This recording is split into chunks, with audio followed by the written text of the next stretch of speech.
warahmatullahi wabarakatuh. Saya Kiki Sarah dari Perbankan Syariah E semester 5. Saat ini saya dan teman-teman kelompok 4 akan menjelaskan mengenai pengolahan informasi dan persepsi konsumen.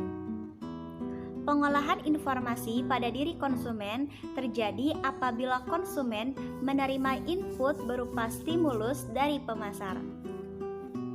Stimulus atau rangsangan merupakan segala sesuatu yang kita dengar oleh telinga, kita lihat oleh mata, dan tercium oleh hidung. Stimulus ini dapat berupa produk, kemasan, merek, iklan, atau nama produsen. Sedangkan menurut Atkinson dan Hilgard mengemukakan bahwa persepsi adalah proses di mana kita menafsirkan dan mengorganisasikan pola stimulus dalam lingkungan.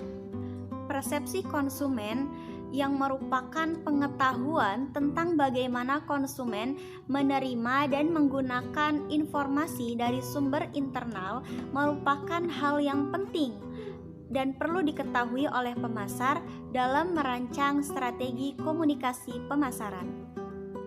Menurut William McGuire, pengolahan informasi dapat dirinci menjadi 5 tahap dasar. Tahap yang pertama adalah pemasaran. Pemasaran merupakan tahap pertama dalam pengolahan informasi, di mana pada tahap ini konsumen menerima stimulus dari pemasar. Konsumen yang merasakan stimulus yang datang ke salah satu panca inderanya disebut sensasi. Sensasi adalah respon langsung dan cepat dari panca indera terhadap stimulus yang datang. Tahap yang kedua adalah perhatian. Tidak semua stimulus yang datang dan diterima oleh konsumen memperoleh perhatian yang lebih. Hal ini terjadi karena konsumen memiliki keterbatasan sumber daya kognitif untuk mengelola semua informasi yang datang. Kenapa sih tidak semua stimulus dapat memperoleh perhatian dari konsumen? Terdapat 2 faktor yang mempengaruhi perhatian konsumen terhadap stimulus yang datang. Faktor yang pertama adalah faktor pribadi. Faktor pribadi merupakan karakteristik yang muncul dari dalam diri konsumen. Pada faktor ini, pemasar tidak dapat mengontrol diri konsumen. Faktor yang kedua merupakan faktor stimulus. Berbeda dengan faktor pribadi, pada faktor stimulus, pemasar dapat mempengaruhi, mengontrol, dan memanipulasi stimulus yang datang sehingga dapat memperoleh perhatian yang lebih dari konsumen. Faktor stimulus ini diantaranya yang pertama adalah ukuran. Ukuran stimulus yang besar biasanya akan memperoleh perhatian yang lebih dari konsumen. Yang kedua adalah warna. Stimulus yang memiliki warna-warni akan memperoleh perhatian yang lebih dari konsumen dibandingkan dengan stimulus yang berwarna hitam putih. Faktor yang ketiga adalah intensitas. Frekuensi yang sering dari stimulus akan memperoleh perhatian yang lebih dari konsumen. Kemudian yang selanjutnya adalah posisi. Seringkali stimulus memperoleh perhatian dari konsumen akibat posisi letaknya yang strategis. Kemudian selanjutnya adalah kontras. Stimulus yang ditampilkan dengan warna yang kontras dengan latar belakangnya seringkali memperoleh perhatian yang lebih dari konsumen. Dan masih banyak lagi faktor-faktor stimulus yang dapat mempengaruhi perhatian dari konsumen. Sekian pemaparan materi dari saya. Materi selanjutnya akan disampaikan oleh teman saya, Roni. Terima kasih. Wassalamualaikum warahmatullahi wabarakatuh. Assalamualaikum warahmatullahi wabarakatuh. Saya Roni Rofiul Mansur dari Perbankan Syariah E semester 5 akan menjelaskan tahap ketiga dari proses pengolahan informasi, yaitu pemahaman.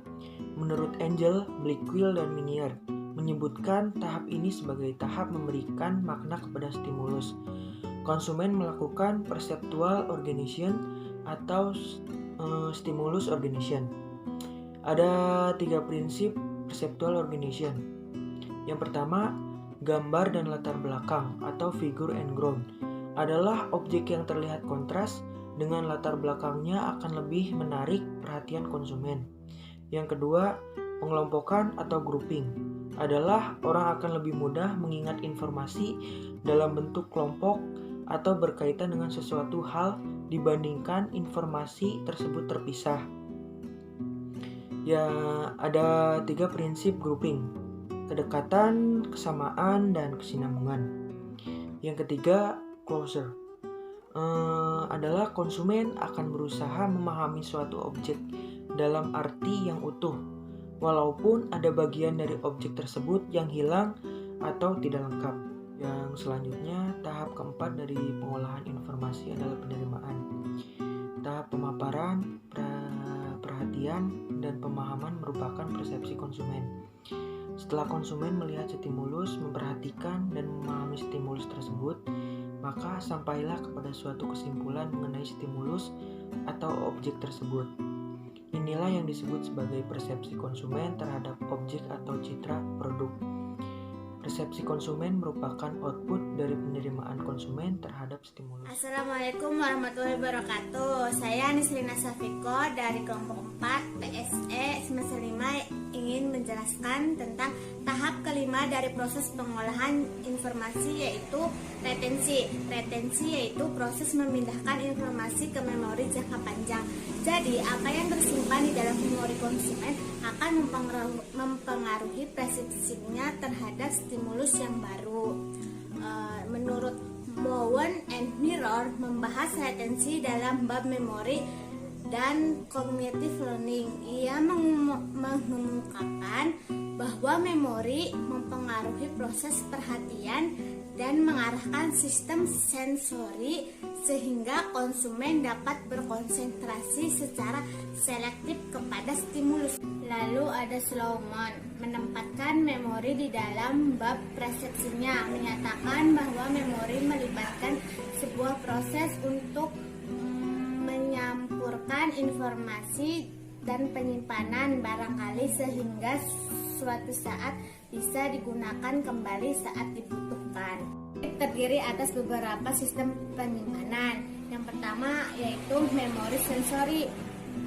Memori sensori adalah tempat penyimpanan informasi sementara.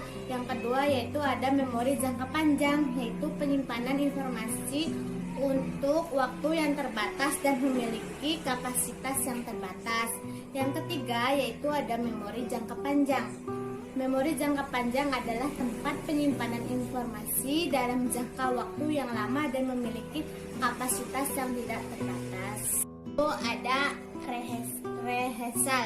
Rehearsal adalah kegiatan mental konsumen untuk mengingat informasi yang diterimanya dan menghubungkan dengan informasi lainnya yang sudah tersimpan di memorinya.